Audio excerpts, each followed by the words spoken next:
بسم اللہ الرحمن الرحیم۔ السلام علیکم ورحمۃ اللہ وبرکاتہ۔ میرا نام محمود صادق ہے، میں اکاؤنٹس، فائنانس اور بزنس اسٹڈیز کا ٹیچر ہوں۔ آپ کے لیے موٹیویشنل ٹپس لاتا ہوں اور ناظرین، میری ہمیشہ یہ کوشش ہوتی ہے کہ آپ کے لیے بہت ہی اچھوتے اور مختلف قسم کے ٹپس دیے جائیں جو بہت آسان ہوں اور آپ کا بہت کم وقت لیا جائے، اور مجھے امید ہے کہ آپ کو اس سے اچھا فائدہ حاصل ہوتا ہوگا۔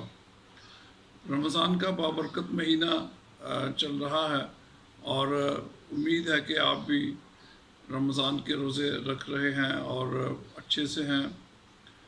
جیسا آپ جانتے ہیں کہ اس دفعہ رمضان ہمیں کرونا کے ساتھ گزر رہا ہے، اور اس میں یقیناً بہت سی مشکلات، خاص طور پہ جن کی تھوڑی سی عمر زیادہ ہے یا جو تھوڑا سا میڈیکیشنز لیتے ہیں، ان کے لیے مشکل ہوگا۔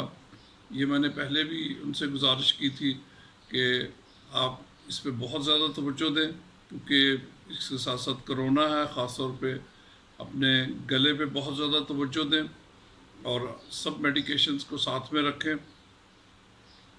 اس کے ساتھ میں ایک بات ضرور آپ کو بتانا چاہتا ہوں کہ سٹریس یا پریشانی یہ ہماری زندگی میں بہت اہمیت کی حامل ہوتی ہے، اور یہ ہمارے پورے جسم پہ بہت زیادہ اثر انداز ہوتی ہے، اور اس کا سب سے بڑا جو نقصان ہے وہ یہ ہو سکتا ہے کہ آپ کی قوت مدافعت سے بہت زیادہ افیکٹ ہو، اور یہ رمضان میں اور اس کرونا میں بہت زیادہ نقصان دہ ثابت ہو سکتی ہے۔ اس کے ساتھ ساتھ ایک میں اور بات بتانا چاہتا ہوں، کیونکہ میں نے پاکستان سے باہر بھی رمضان گزارے ہیں۔ پاکستان میں تھوڑا سا رمضان مختلف طریقے سے گزارا جاتا ہے۔ ہم کھانے پینے پہ بہت زیادہ توجہ دیتے ہیں، اور دینی بھی چاہیے، کیونکہ افطاری کے لیے ہمارے ہاں ضرور حدیث موجود ہے کہ افطار ہو تو پھر خوب سحر ہو کے کھائیں۔ یہ کسی وقت بھی پورے سال میں کھانے کے لیے یہ ایسی حدیث یا ایسا حکم موجود نہیں ہے، لیکن اس کے ساتھ ساتھ ہمیں یہ بھی دیکھنا ہوتا ہے کہ افطار کے فوری بعد نماز کا ٹائم آ رہا ہوتا، اور اس کے بعد جس کو سونا ہے اس کو سونا ہے، یا ویسے جاگنا ہے تو عبادت کرنی ہے، اور اگر آپ زیادہ کھا لیں گے تو یہ کام ممکن نہیں۔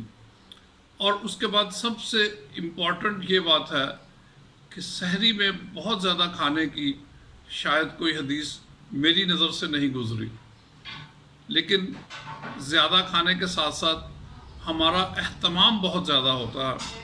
ہماری خواتین بہت زیادہ وقت اس میں گزارتی ہیں، بلکہ پوری رات اس سحری کے اہتمام میں گزر جاتی ہے، اور پھر اس میں کھانے میں بہت زیادہ وقت لگایا جاتا ہے، اور اس کی وجہ سے پھر صبح ہماری نیند اور پھر سارا دن بہت زیادہ متاثر ہوتا ہے۔ تو اس کے لیے میری گزارش ہے آپ سے کہ سحری کے وقت کو تھوڑا سا کم کریں، بالکل اتنے وقت میں اٹھیں، تھوڑا سا زیادہ نہ کھائیں۔ اور خواتین سے بھی میری گزارش ہے کہ اگر ان کا بہت زیادہ وقت اس کو بنانے میں لگ رہا ہے تو اس کو تھوڑا سا اپنے حساب سے کم کریں، اس کو تھوڑا سا کچھ تکنیکی بنیادوں پہ کم کریں، اور جتنا وقت بھی ان کا گزرتا ہے اس میں اپنے کام کے ساتھ ساتھ وہ کچھ بھی تسبیح، کچھ بھی ذکر کر سکتے ہیں۔ امید ہے آپ کو میری ویڈیو پسند آئی ہوگی۔ اگر پسند آئی ہے تو اسے ضرور شیئر کیجیے۔ اللہ تعالیٰ آپ کا حامی و ناصر ہو۔ اللہ حافظ۔